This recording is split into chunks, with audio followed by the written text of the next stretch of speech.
Today, Volvo is known for quietly making excellent, attractive, and well-outfitted cars that don't go shouting about themselves.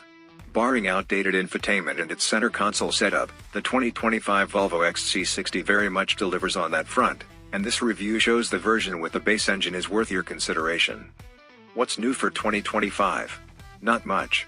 The current second-gen XC60 hit the market in 2017 and hasn't really undergone major changes since. Most updates have come in the form of powertrain availability. This year, there's a new and more efficient version of the base B5 turbocharged 4-cylinder mild hybrid engine, and the ultimate trim level is now called the Ultra. Still, despite debuting 8 years ago, the XC60 still looks modern and fresh. No other automaker's exterior design has escaped the ravages of time better than Volvo's, especially the fascia that combines clean lines with the sleek Thor's hammer headlights. The SUV's silhouette is also eye-catching, long, low-slung, and less ungainly than others in its class. Inside is where things show their age, though. Despite upmarket materials and general serenity, the warm, milk chocolate leather upholstery is stunning in person. The center console and infotainment layout feel decidedly clunky and old. More than once, we confused the twist engine start-stop knob for the transmission selector.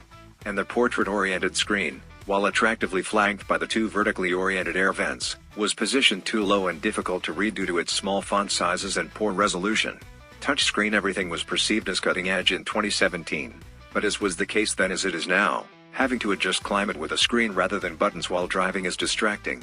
Furthermore, Android Auto isn't supported, and Apple CarPlay only connects via a cable, it's not wireless. The XC60's built-in Google Apps cover most of what you'd need, but seeing as most luxury buyers expect wireless phone mirroring, this is a demerit. The new 2025.5 Volvo XC90 just arrived with an updated screen, however, that promises to be bigger, easier to read, and more thoughtfully laid out. You can expect the technology to eventually wind up in the XC60, as well. Hitting the open road. Undeniably, the XC60 is a very lovely place to be. Front seats are supportive and remain so even after a few hours of commuting, and the back seats are decently roomy, as well. The cargo area is large and becomes downright cavernous when you fold down the second row. We fit a 60-inch glass-topped console table there with zero issues. The ride is whisper quiet, too, thanks to the SUV's superior sound deadening and double-paned window glass. The B5 4-cylinder is more than enough to get the XC60 going. It's surprisingly peppy off the line and yields good acceleration for passing and merging. Under hard throttle, some engine drone permeates the cabin, but the power plant is otherwise undetectable. Same goes for the transmission, which does its job undetectably in the background. The brake pedal travels smoothly, with no uncouth behavior. The EPA rates the B5 XC60's fuel economy at 23 miles per gallon in the city, 30 on the highway, and 26 combined.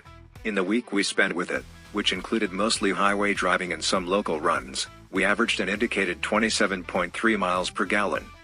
In addition, we didn't need to visit the gas station very often because of the car's large 18.8-gallon tank. Maybe none of that matters to you. If you want something safe, pleasant to drive and be inside, and with a fashionable cabin, and which sips fuel rather than electrons, the XC60 is still around to faithfully deliver.